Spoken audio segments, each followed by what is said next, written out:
most Syrians I spoke to hate the Russians almost more than they hated Assad.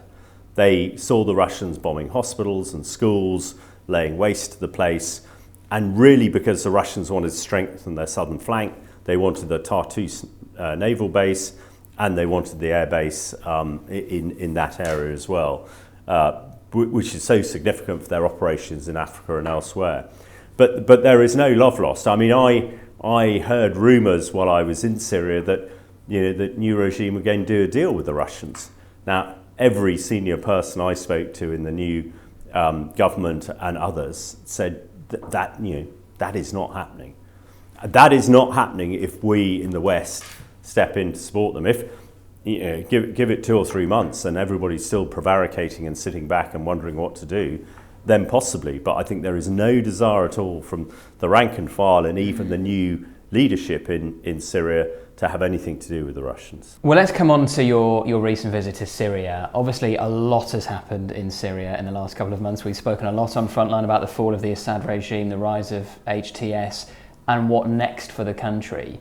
Tell me about your trip and what your key takeaways were. Well, I think first of all, for me, going to Syria, going to the rest of Syria, after spending so many years in the northwest, which was predominantly the area that was besieged by Assad and attacked by Assad, was an unbelievable privilege. And having, each time I went to northwest Syria, one never was quite sure whether you were ever going to return. And I don't mean to be glib about it, but yeah, it was very dangerous, and one was aware of that. But the reason that we did this, I think, was for a much bigger cause, and that's now really shown itself and has evolved. And to be in Damascus, when we were in Idlib, we looked down at this sort of evil morass of Damascus and Homs and Hama, where the Russians and the Syrians were killing people on an industrial scale.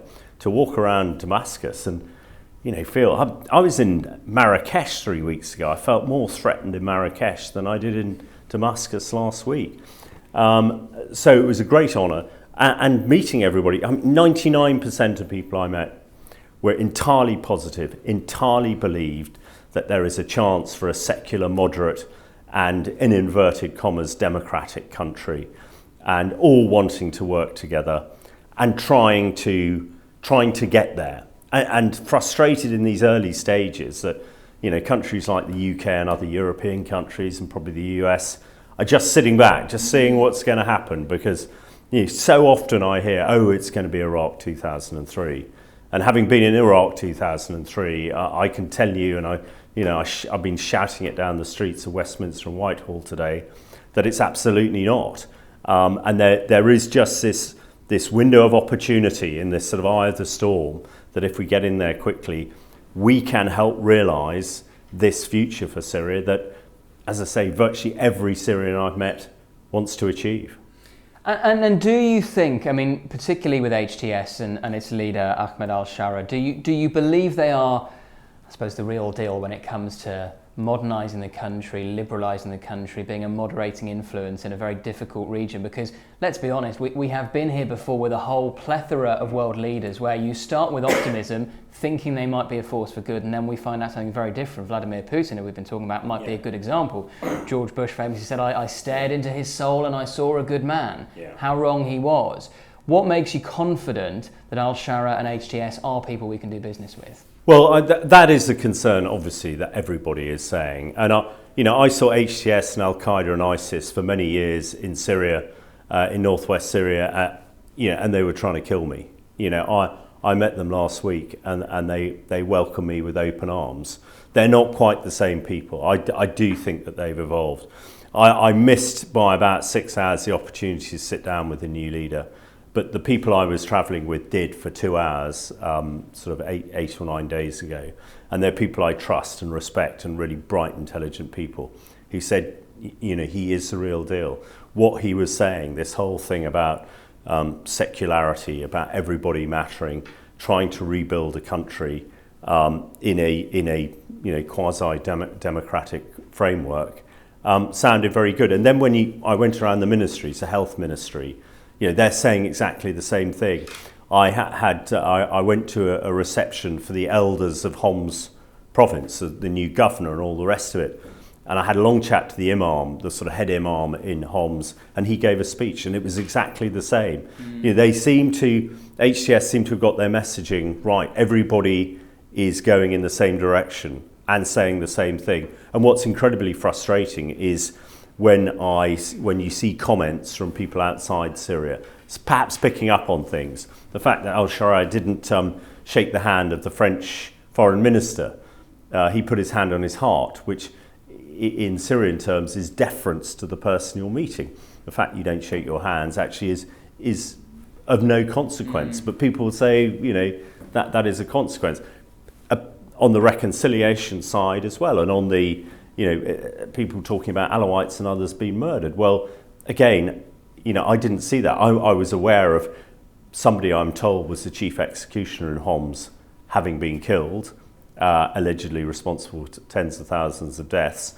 And the whole secret police network in Syria is, again, something that is difficult for us to comprehend here. But that secret police network tortured, you know, virtually every doctor I met had been tortured by the secret police, and everybody has a family member who has been murdered by them. So again, that was a key thing, but they have got rid of.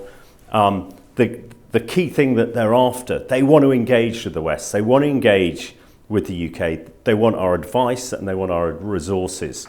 They don't want us to tell them what to do, but they want us to tell them how to do it, if that makes sense, which is completely different to Iraq 2003. When we went in there, we dismantled all the mechanisms of government, dismantled the police, dismantled the army.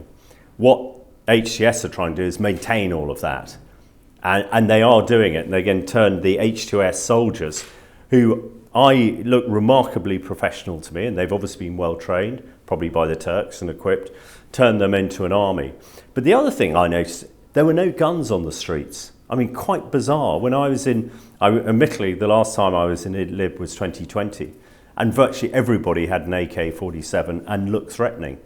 You know, even around some of the ministries in Damascus, there were no guns.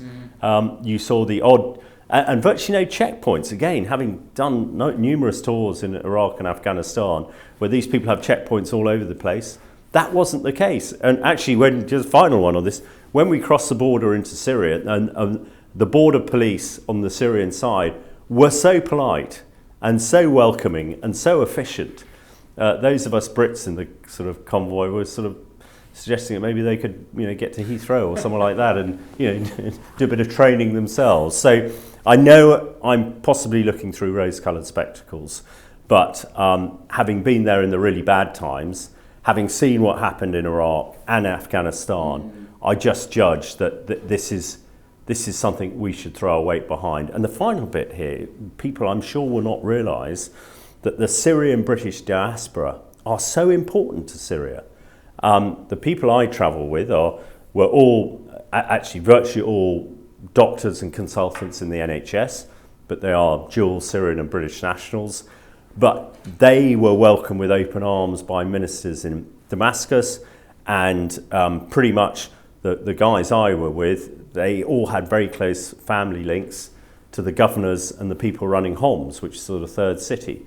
And you know, that sort of ability to influence and help is something that I hope in Westminster people realise, because it will give us tremendous influence. And the final bit here, people may be worried about us spending billions of pounds in Syria, but if we get it right, that means that the jihadi terror threat will diminish significantly. If we get it wrong, the Islamic State, Al-Qaeda and others will grab hold of Syria, and we will be back to the old days of having to, you know, protect our borders against the jihadists. And are you confident that the new regime is secure in its position? Because there is that question, there certainly was that question in the immediate aftermath of Assad's fall, of whether the fall of the Assad regime marked the end of the Syrian civil war, or whether it's just a significant chapter in it. I think that's a really fair question. But I think you have to look at the sort of sequence of events and the consequences. You know, we were all really surprised that the Assad regime folded so quickly. But as I mentioned, Hezbollah were a key part of that. They disappeared. the Syrian army itself is so corrupt that as soon as it came up against a definitive opposition, which they've never really had before, they folded. When the Russians saw everything in front of them fold, they folded and went away. It is true that we have some Kurdish elements in the northeast in particular that potentially could create additional problems here. And of course, out in the east, we have the remnants of ISIS. Now, I think the Americans did a very good job by suppressing ISIS. The Syrian Kurds, I understand, and actually I saw recently, are now talking on a very conciliatory type of manner and are talking with the Free Syrian flag, the three-starred flag behind them. And that's what you get everywhere. Everybody is now grouping behind the new flag. So certainly there could be things happening. There are various smaller groups that may be suffering because of this. But in general, I think that the new regime have the structures, the military capability, and the desire through their, they are reaching out to all these people. And that is a message in Damascus. Come and speak to us type of thing.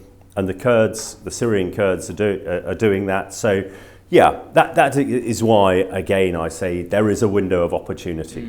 If they can't see progress, if Assad and the Russians are bankrupt the country. There is no money there at all. The petrol stations are shut. The only way to get petrol is in plastic jerry cans from the side of the road, but the country is awash with petrol. So it's things like that need to get up and running. There seems to be enough food and water there at the moment, so people are not starving. But again, I think we in Britain could take a lead because of the influence that we have there to try and get things moving forward. So I'm relatively confident that at the moment it's going in the right direction. You mentioned the Russians. Did you pick up what may happen long term with the Russian bases there? Well, it's a very, very, very interesting piece. Most Syrians I spoke to hate the Russians almost more than they hated Assad. They saw the Russians bombing hospitals and schools, laying waste to the place, and really because the Russians wanted to strengthen their southern flank, they wanted the Tartus naval base, and they wanted the air base in that area as well. Which is so significant for their operations in Africa and elsewhere. But there is no love lost. I mean, I heard rumours while I was in Syria that the new regime were going to do a deal with the Russians. Now, every senior person I spoke to in the new government and others said that is not happening. That is not happening if we in the West step in to support them. If give it 2 or 3 months and everybody's still prevaricating and sitting back and wondering what to do, then possibly. But I think there is no desire at all from the rank and file and even the new leadership in Syria to have anything to do with the Russians. And how do you think HTS and the new Syrian regime will approach the wider region, most notably Israel? That is a great question, and it's one of those really challenging areas because, of course, for time immemorial, the Syrians and the Israelis have been at each other's throats. They fought in the Golan Heights, various wars, and really, you have a predominantly Muslim country, at odds with Israel, and again, seeing what's been happening in Gaza and elsewhere in the last 18 months, you would think that they were absolutely at loggerheads, but And in a way, maybe that in public there is still that antagonism, but what so many people told me, because I asked exactly the same question in Damascus and Homs, and they go, well, Hamish, we are only here because the Israelis have destroyed Hezbollah. So there is, I hate to say quid pro quo, but there is a realization that the destruction of Hezbollah and the Iranian militias have allowed Syria to regain its country. Now, we know the Israelis have taken a bit more of the Golan Heights and occupy the Golan Heights. And not that I know anything, not that I have any insider knowledge. I can see that the Israelis, are probably not going to give that up.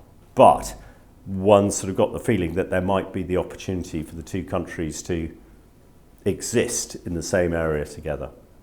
Talking of Israel, just to finish, we should probably mention that on the day we're recording this, we've just had comments from the chief mediator of the ceasefire talks between Hamas and Israel in Qatar, saying he is very hopeful that we are close to a ceasefire agreement. Do you share his optimism? Crikey, I mean, I hope so. I really, really hope so. We've had a few false dawns. The mood music around the place is that we are close to a ceasefire.